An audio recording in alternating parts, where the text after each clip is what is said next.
Mummy जी, शादी के लिए मैंने 1 महीने की छुट्टी ली थी और आज वो छुट्टियां समाप्त हो रही हैं। मुझको कल से फिर ऑफिस ज्वाइन करना है।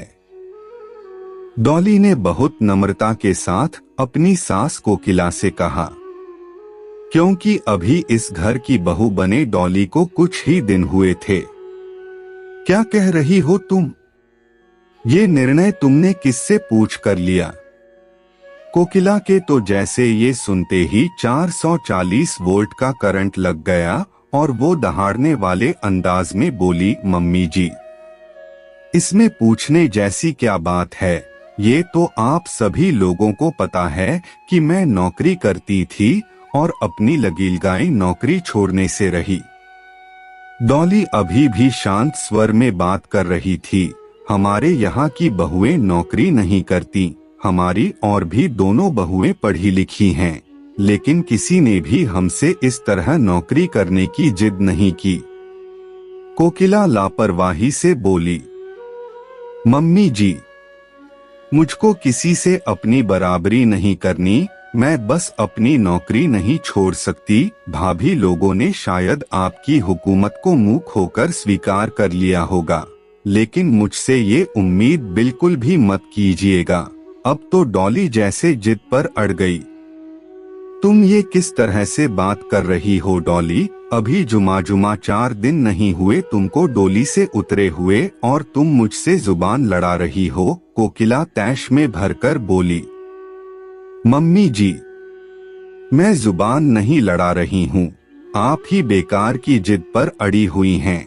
अच्छा चलिए, मैं आपकी बात मानकर नौकरी छोड़ने के लिए तैयार हूँ, लेकिन मेरी भी एक शर्त है। हाँ बताओ, मैं मान लूंगी। कोकिला अपनी जीत पर बहुत ज्यादा खुश होते हुए बोली कि आखिर मैंने इसको भी अपने शिकंजे में फांस ही लिया। मम्मी जी, तो फिर मेरी शर्त सुन लीजिए। अगर मैं नौकरी छोड़ूंगी तो नौकरी अरविंद को भी जरूर छोड़नी पड़ेगी। डॉली निश्चयात्मक शब्दों में दृढ़तापूर्वक बोली, ऐ लड़की, तुम्हारा दिमाग तो नहीं खराब हो गया? कुछ होश भी है कि क्या बोले चली जा रही हो? तुम्हारी हिम्मत कैसे हुई ये सब कहने की? किस हक से मेरे बेटे को नौकरी छोड़ने के लिए बोल रही हो? कल की आई छोकरी मुझको सिखा रही है। मैंने क्या MBA उसको घर बैठने के लिए करवाया था? क्या उसके ऊपर इतना पैसा घर बैठने के लिए खर्च किया था?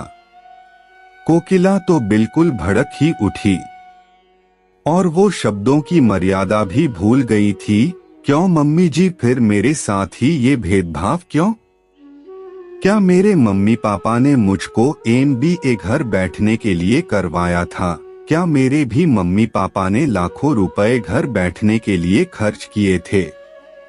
मुझको भी अरविंद के बराबर ही हक चाहिए इस घर में, और मैं अरविंद की पत्नी हूँ। उन्होंने मुझको हर कदम पर साथ चलाने का वादा किया है।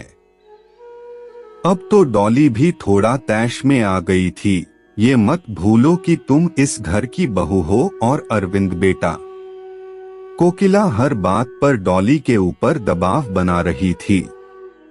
मम्मी जी, ये कौन सी किताब में लिखा है कि घर का बेटा नौकरी कर सकता है और घर की बहू नहीं? ये भेदभाव सिर्फ हम स्त्रियों के लिए ही क्यों होता है?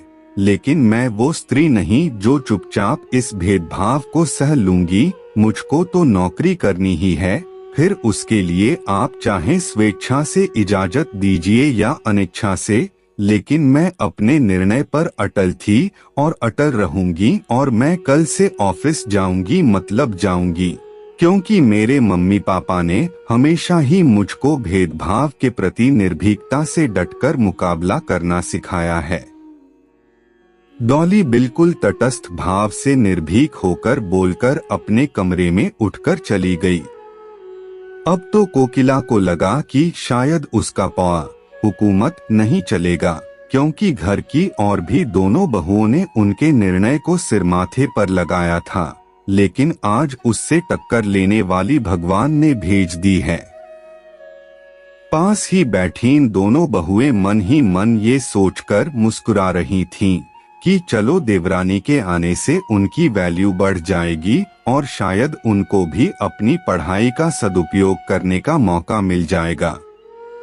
उधर कोकिला बैठी सोच रही थी कि जरूर डॉली हमारी दोनों बहुओं बिगाड़ देगी। दोस्तों, क्या इस तरह का भेदभाव घर की बहू के लिए उचित है? लाइक और कमेंट्स के द्वारा अवश्य अवगत करवाइएगा और प्लीज चैनल को सब्सक्राइब कर लीजिएगा।